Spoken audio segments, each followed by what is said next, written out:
দর্শক, নগর ভবনের সামনে বিক্ষোভ করছেন ইশরাক হোসেনের সমর্থকরা। সেখানে রয়েছেন আমাদের সহকর্মী তন্দ্রা তারুণ্য। আমরা যুক্ত হচ্ছি তার সঙ্গে। তন্দ্রা, নগর ভবনের সেবা কার্যক্রম ব্যাহত হওয়া নিয়ে সাধারণ মানুষ কি বলছেন?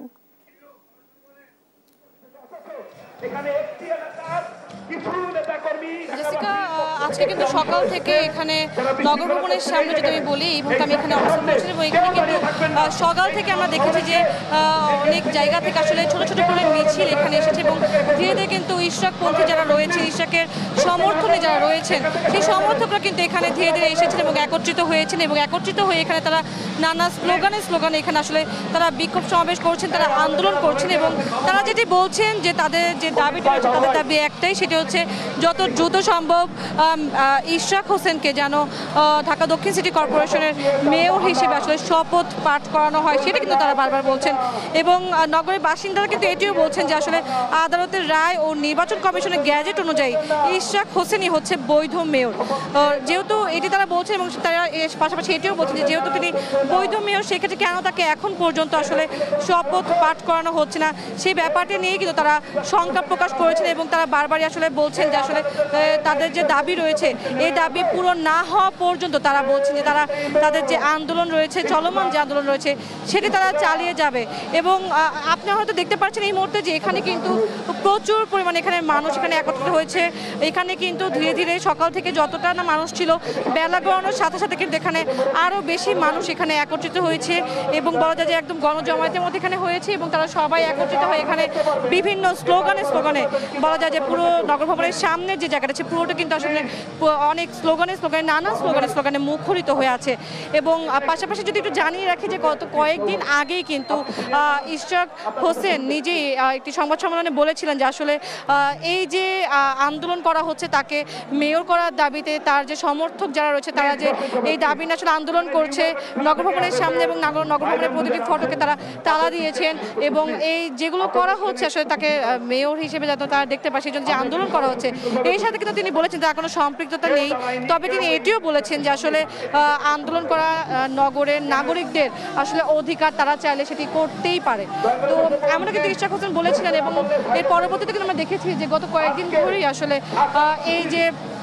তাকে মেয়র হিসেবে দেখার জন্য আসলে প্রত্যেকেই এখানে একত্রিত আছেন এবং তারা একত্রিত হয়েই কর্মসূচি পালন করছে এবং তারা যে দাবিটি জানাচ্ছেন যে আসলে মেয়র হিসেবে যেভাবেই হোক, যে কোনো মতেই হোক, তারা আসলে ইশরাক হোসেনকে আসলে তারা মেয়র হিসেবে দেখতে চাচ্ছেন এবং যেন খুব তাড়াতাড়ি তাকে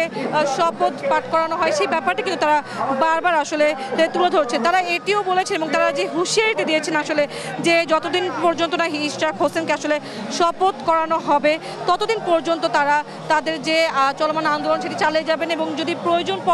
প্রয়োজনে তারা আরও কঠোর অবস্থান তারা নেবেন বলেও তারা জানিয়েছেন। এবং ঢাকাবাসীর এই অবস্থান কর্মসূচিতে কিন্তু একাত্মতা প্রকাশ করে ঢাকা দক্ষিণ সিটি কর্পোরেশনের এখানে কিন্তু সাধারণ জনগণ যারা রয়েছেন তারাও কিন্তু একত্রিত হয়েছেন। তবে পাশাপাশি যদি একটু জানিয়ে রাখি যে আসলে আপনারা দেখতে পাচ্ছেন যে নগর ভবনের সামনের দুই দিকের রাস্তায় কিন্তু এখানে ব্লকেট করা রয়েছে এবং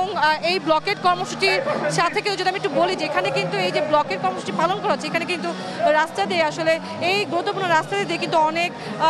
গণপরিবহন থেকে শুরু করে যদি বলি যে রিক্সা বা বাইক আমরা সকাল থেকে দেখেছি কোনোটিকে কিন্তু আসলে এখানে যাতায়াত করতে দেওয়া হচ্ছে না, যার কারণে কিন্তু যদি আমি বলি যে জনভোগান্তিরও কিন্তু এখানে সৃষ্টি হয়েছে এবং এই ভোগান্তিতে কিন্তু জনসাধারণ অনেকেই পড়েছেন। নগরের যারা এখানে রয়েছেন, নাগরিক যারা রয়েছেন তারা কিন্তু বলছেন যে আসলে যদি এমন করা যেত যে আসলে এই আন্দোলনগুলো করার জন্য একটি নির্দিষ্ট জায়গা করে দেওয়া হতো এবং তারা যদি সেখানে আন্দোলন করতেন সেক্ষেত্রে হয়তো তাদের এই ভোগান্তি কিছুটা কমতো। অন্যদিকে আবার অনেক নাগরিক, সাধারণ জনগণ এটিও বলছে যে আসলে যদি দীর্ঘ সময়ের জনভোগান্তি বা এই জনভোগান্তি যেটি আছে সেটি যদি লাঘব করতে হয় তার জন্য আসলে কিছুটা সময়ের ভোগান্তিতে যদি পড়তে হয় সেটি পড়া আসলে শ্রেয় এবং সেটিকে তিনি কিছু জনসাধারণ যারা রয়েছেন তারা কিন্তু সাপোর্টও করছেন। এবং পাশাপাশি যদি আমি বলি যে তারা কিন্তু আসলে তারা কিন্তু বলছেন যে আসলে এখানে তাদের যে আজকে গণজমায়েতের সৃষ্টি হয়েছে, এখানে যে পরিমাণে মানুষ এখানে একত্রিত হয়েছে, এবং পাশাপাশি যদি আমি একটু বলি যে এখানে কিন্তু আমরা দেখতে পারবেন যে এখানে কিন্তু এখানে বড় ট্রাকে করে আসলে সাউন্ড বক্স থেকে শুরু করে আরও বিভিন্ন যন্ত্রাদি এখানে বাদ্যযন্ত্র এখানে নিয়ে আসা হয়েছে, এবং এখানে বলা যায় যে কনসার্টের মতো একটা পরিবেশের এখানে সৃষ্টি হয়েছে। সকাল থেকে আমরা দেখেছি যে এখানে তারা বিভিন্ন ধরনের স্লোগান দিয়ে যাচ্ছেন, স্লোগানে যেমন মুখরিত ছিল জায়গাটি, ঠিক তেমনিভাবে এখন যদি একটু দেখায় যে আসলে এই পাশটিতে কিন্তু ব্যান্ডের যে অনেকে এখানে আছেন এবং তারা হচ্ছে এখানে বিভিন্ন ধরনের বাদ্যযন্ত্র তারা বাজাচ্ছেন, এবং এখানে কিন্তু একটি অন্যরকম একটা পরিবেশে আসলে সৃষ্টি হয়েছে। আমরা কয়েকজনের সাথে কথা বলেছি এবং তারা যেটি বলেছেন যে আসলে এটি শুধুমাত্র সবাইকে আসলে উদ্বুদ্ধ করার জন্য, এবং পাশাপাশি তারা বলছেন যে আসলে যতক্ষণ না পর্যন্ত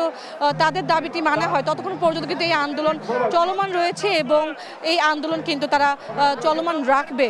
তো জেসিকা, এই ছিল নগর ভবনের সামনে থেকে আমার কাছে সর্বশেষ। তন্দ্রা, আপনাকে ধন্যবাদ।